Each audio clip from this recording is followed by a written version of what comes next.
aislados, pero con promesa, como decimos siempre. Mi pregunta es, ¿qué le pasó al pueblo judío? ¿Por qué llegó a este cautiverio? ¿Qué llevó al pueblo de Israel o al pueblo judío? Israel era la parte del norte, Judea la parte del sur, pero hablamos como Israel, como el pueblo de Dios, ¿no? ¿Qué llevó al pueblo a la cautividad?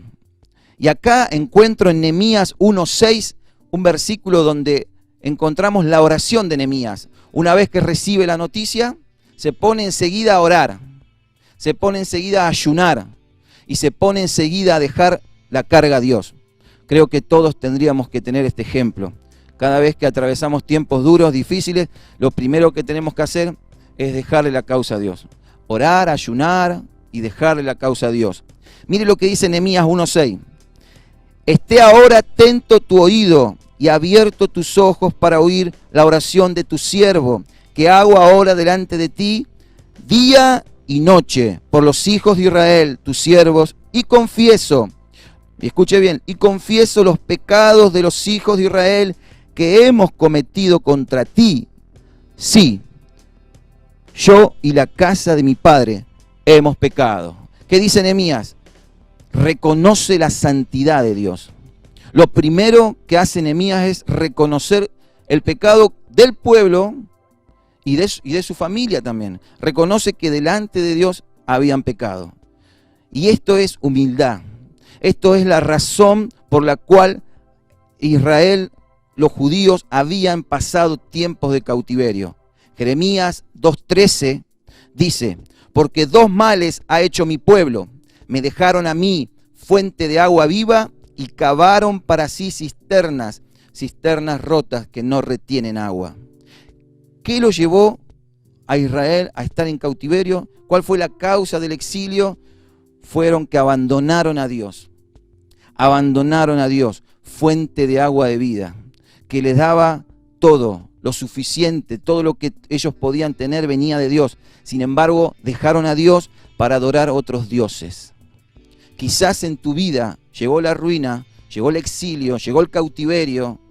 Estás viviendo en esclavitud porque quizás no te preguntaste si abandonaste a Dios, si dejaste las cosas a Dios, dejaste las prioridades más importantes que es Dios y tu familia, cavando cisternas rotas que no retienen agua.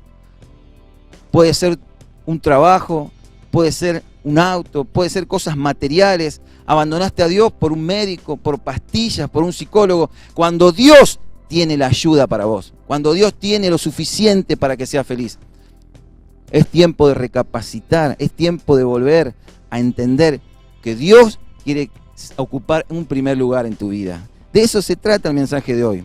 A eso voy. Y mire lo que dice Juan 4:13. Cualquiera que bebiere de esta agua volverá a tener sed. Palabras de Jesús. Mas el que bebiere del agua que yo le daré, no tendrá sed jamás, sino que el agua que yo le daré será en él agua, una fuente de agua que salte para vida eterna. Cualquiera que bebiere de esta agua volverá a tener sed, dijo el Señor, pero si bebiéramos de él, jamás volveríamos a tener.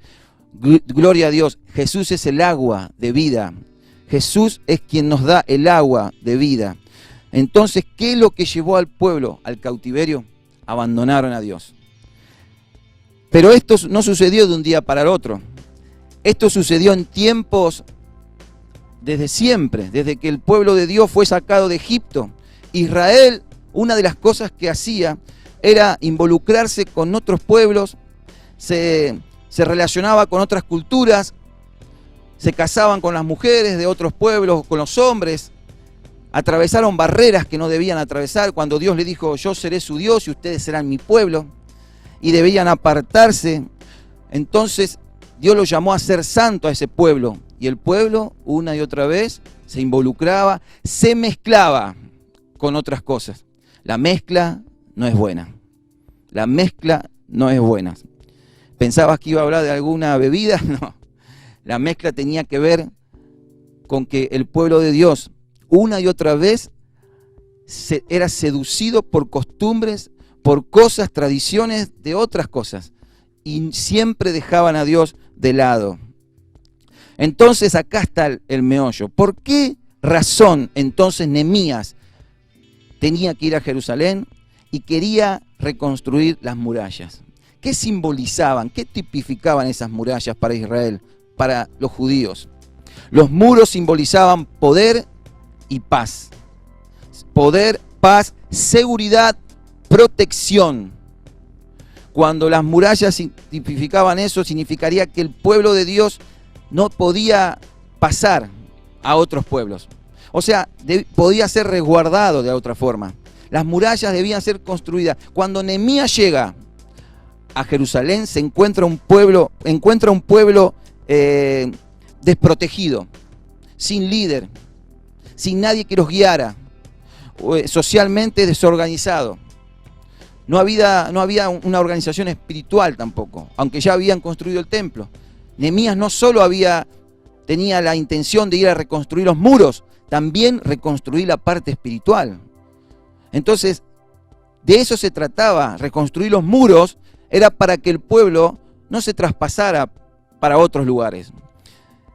Porque Dios había llamado a Israel o a los judíos a ser un pueblo apartado, un pueblo santo.